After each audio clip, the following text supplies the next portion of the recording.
When the Splot logo was created in late 1997, there were two versions of it.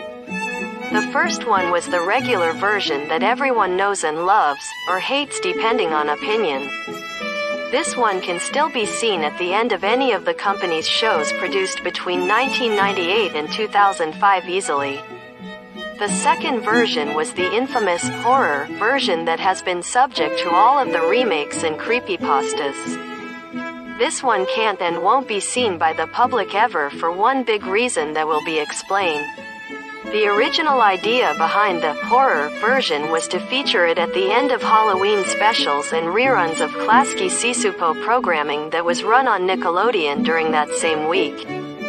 Despite being created at the same time as the original, Klasky-Csupo never sent in the horror version, named Klasky-Csupo Demon version, on the Master Digital Betacam tape, for review until 1999. They wanted to test it out and decided to create an alternate version of the episode, 2x2, where the logo alongside a loud jump scare, rumble audio track appeared after the end credits. Nickelodeon immediately shot the idea of the horror logo down. They were already getting several angry letters and even a few emails, this was back when internet was still in its infancy, about how the regular version of the logo was scaring children. Some to the point of vowing to never watch Nickelodeon again. Klasky-Csupo tried to negotiate with removing the jump scare, which in itself was a rather poor idea, but Nickelodeon had their mindset. That wasn't the end either. Nickelodeon outright banned the horror version with the threat of ending any and all working relationships with Klasky-Csupo should the logo ever be seen by the public. They took the logo's master tape and anything else that had to do with it and stashed it deep in the back of the vault under heavy surveillance. Rumor has it that it was in a safe that could severely shock anyone who even went as far as to touch it, with hopes that it would be long forgotten and that the tapes and concept arts would deteriorate into nothingness. Nickelodeon originally wanted to completely erase all of the tapes it was on, but some of the staff at Klasky-Csupo were upset about it and protested.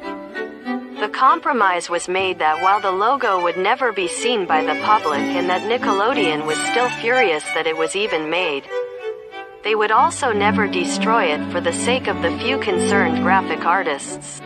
The horror logo was pretty much forgotten about after this. Klasky-Csupo continued to produce some of Nickelodeon's most well-known Nicktoons of the time and would remain the top animation studio until the astonishing and unlikely boom in popularity of a sea sponge who lives in a pineapple under the sea. Speaking of SpongeBob, the horror logo would soon find company with the uncensored version of Sailor Mouth, and the original version of Just One Bite, also joining it in the This Never Existed section of the vault. In 2011 when Teen Nick debuted there, the 90s Are All That throwback block. The rebroadcast of the cult movie, Cry Baby Lane, sparked the memories of several Nickelodeon workers who were there during the whole fiasco. These unnamed workers went to Nickelodeon with the idea of running the logo on reruns of Rugrats on the block during Halloween. Unfortunately, much like Major League Baseball's perpetual ban of Shoeless Joe Jackson, Nickelodeon still refused to budge on their forever ban of the logo, and thus it remained inside of the vault. That is until 2 weeks later when an unnamed security guard snuck into the vault during his night shift. As part of his job, he knew the security codes to everything, including this safe full of forbidden content, which by this point also included everything from the Pinwheel Days, Kablam, the X's, and for some reason, Cousin Skeeter. The security guard took the tape that had the alternate version of 2x2 and sent it off to be digitized. The digitized version of the tape would be put on the internet under the name of a website entitled Rugrats Lost Episode, Free Download. The employee returned the tape without being noticed and really had nothing to lose either, as he had sent in his 2-week notice and was about to start work at DreamWorks as a CG artist. Nickelodeon wouldn't allow him to pursue his real dream of making cartoons, so when another company got his resume and accepted, he was out of there faster than you could say, salsa verde. The website would remain undiscovered until around September of 2012 when the original writer of the original Rugrats Lost Episode. Avi Creepypasta stumbled upon it and told their story. Nickelodeon soon got word from a tech-savvy Chronically Online intern and completely purged the website from existence along with any copies surfacing on the internet. All you're going to find these days are copies of the screenshot that was included on the original story and those fan remakes of what they believe it might have looked like. If you're wondering about the whereabouts of the tapes that contained the horror logo, they're long gone.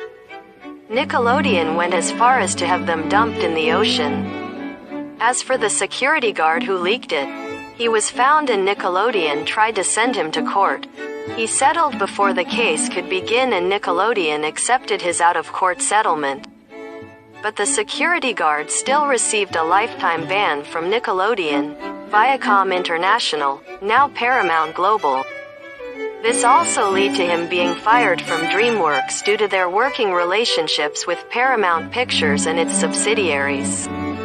Today, the individual lives in Japan doing freelance CG and traditional animation work for anyone who's willing to hire him while also managing a loss and convenience store to keep himself afloat.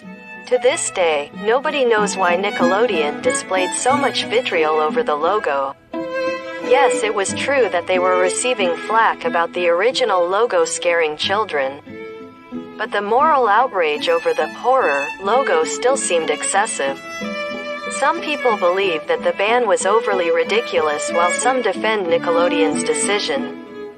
The only thing compared to it too is the special version of the MTM Enterprises logo that appeared after the series finale of Texas Wheelers.